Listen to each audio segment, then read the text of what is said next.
इसका फायदा क्या है और इसकी इम्पोर्टेंस क्यों जरूरत है एसईओ फ्रेंडली कंटेंट की, या आपके कंटेंट को एसईओ करना क्यों जरूरी है, इसके ऊपर आप शुरू करते हैं।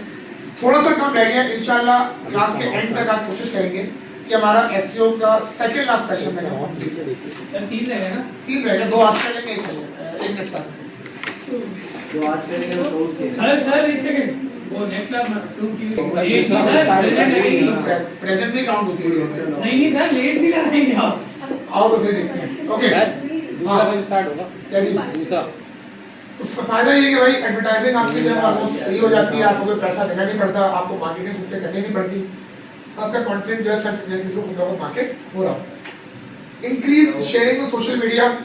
अगर फॉर एग्जांपल आप कोई ऐसा ऐड लगाते हैं जो प्रॉपर तौर पर कीवर्ड्स के साथ होता है, उसमें जो कीवर्ड्स हैं उसका सर्च वॉल्यूम काफी ज्यादा हाई होगा, तो जो आपकी वेबसाइट है वो ज्यादा लोगों तक पहुंच भी सकेगी और उस ऐड की रीच भी आपकी ज्यादा होगी। जो आपका दूसरा तीसरा पॉइंट भी है वाइड ऑडियंस। सर एसईओ की फुल फॉर्म क्या है? थोड़ा सा वाली भी आपका खत्म हो गया वो search engine optimisation.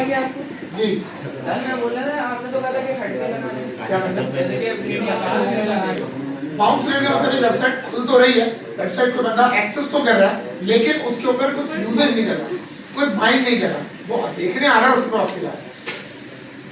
Quality content high ranking, जितना ज्यादा तुम्हारा कंटेंट अच्छा होगा उतना ज्यादा एसईआरपी के अंदर तुम्हारी जो रैंकिंग है वो हाई होगी। Minimum increase visibility. विजिबिलिटी का मतलब क्या होता है भाई, जितना ज्यादा रैंक तुम्हारा ऊपर होगा उतना ज्यादा तुम्हारी वेबसाइट लोगों को नजर आएगी।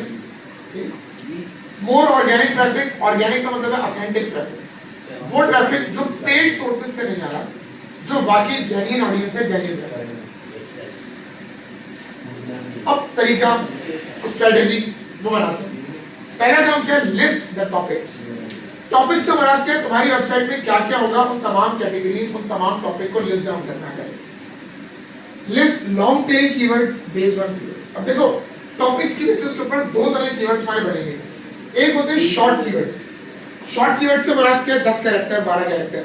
कुछ होते हैं लॉन्ग टेल, ऐसे याद होगा जब हमने वर्ड कीवर्ड्स को सर्च किया था, जो कैरेक्टर लिमिट एक्सीड कर रहे हो या बिल्कुल बॉर्डर लिमिट पे आ रहे हैं, 15 character 20 character. Long tail keyword और शॉर्ट कीवर्ड को तुमने अलग कर दिया। अब तुम्हारे पास जब टॉपिक्स आ गए, अब टॉपिक्स या कैटेगरीज का यहाँ पर बेसिकली मतलब क्या है कि जो भी चीजें बेसिकली तुमने डाल ली थी अपनी वेबसाइट पे, उनका प्लान तुम्हारे माइंड में क्लियर हो। तुमने ये कहा फॉर एग्जांपल कि मेरे अबाउट होगा, अबाउट का टॉपिक बन गया है, प्रोडक्ट्स होंगे, एक जो है वो लेट्स से लेडीज गारमेंट्स होगा, एक मेंस गारमेंट्स होगा, एक चाइल्ड गारमेंट्स होगा। ये तमाम टॉपिक क्लियर हो गए। उस टॉपिक के थ्रू तुम्हारे पास ये बात भी क्लियर हो गई कि तुम्हारी वेबसाइट में कितने और कौन कौन से पेजेस जो है वो बनेंगे। अब build pages for each topic. Her category के लिए अब तुम एक अलग अलग पेज बनाना शुरू करो। अभी याद रहे पेजेस लिंक्ड नहीं है, पेजेस ऐसी नहीं। अभी मैंने क्या डिसाइड किया है, ये टॉपिक्स है, इन टॉपिक के लिए पेज बना। अब हर टॉपिक के लिए तुम्हारे पास कीवर्ड्स विल बी डिफरेंट होंगे।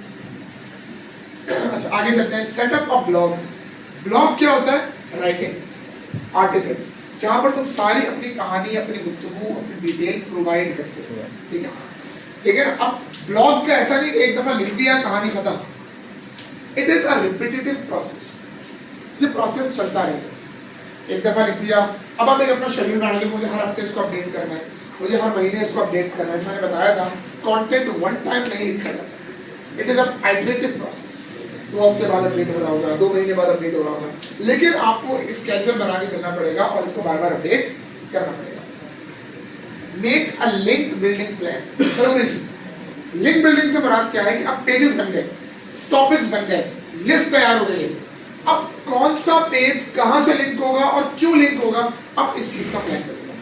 फॉर एग्जांपल अगर मैं अबाउट से होम को लिंक कर रहा हूं तो क्या इसकी कोई बैकग्राउंड लॉजिक है मेरे पास, क्या कोई ऐसी चीज वाकई मुझे जरूरत है इनको लिंक करने की। ऐसा तो नहीं कि मैं लिंक तो कर रहा हूं लेकिन कभी यूज नहीं होंगे, उसको हम कहते हैं ना एक्स्ट्रा लिंक्स या फजूल लिंक्स। ये चीजें आपने इसके अंदर प्रोवाइड नहीं करेंगे। उसके बाद क्या है, compress media files. Media files में आपका वीडियोस आ जाती हैं, आपके पास इमेजेस आ जाती हैं। ऐसा ना हो कि आपकी वेबसाइट का जो स्टोरेज है सर्वर के ऊपर वो आपकी वीडियोस या आपकी इमेजेस के थ्रू ही बढ़ता चला जाए। आपको उन चीजों को कंप्रेस करके, अब कंप्रेस क्वालिटी वाइज नहीं करना है, क्वांटिटी वाइज या उसकी मेमोरी वाइज आपको करना है। फॉलो लेटेस्ट एसईओ गाइडलाइंस, जो एसईओ के रूल्स एंड रेगुलेशंस हैं, जो गाइडलाइंस हैं, उनका पता आपको होगा।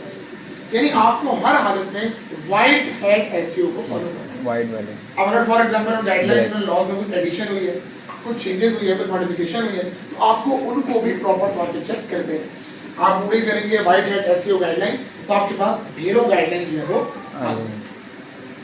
और आखिर में क्या है आपका track content. Track track content से मुराद क्या है? फॉर एग्जांपल आपने 4 कीवर्ड लगाया अपनी वेबसाइट पे, अब आपने बार-बार इसको चेक करते रहना है एक शेड्यूल के मुताबिक कि क्या इस कीवर्ड का वॉल्यूम अभी भी उतना ही जितना पहले था या कम हो गया। ऐसा तो नहीं, फॉर एग्जांपल मैंने एक वर्ड लगाया ऑनलाइन शॉपिंग इन पाकिस्तान, इसका मंथली सर्च वॉल्यूम मुझे मिला 500, for example 500 people are searching. ऐसा तो नहीं कुछ दिनों के बाद ये 100 पे आ गया, ठीक है।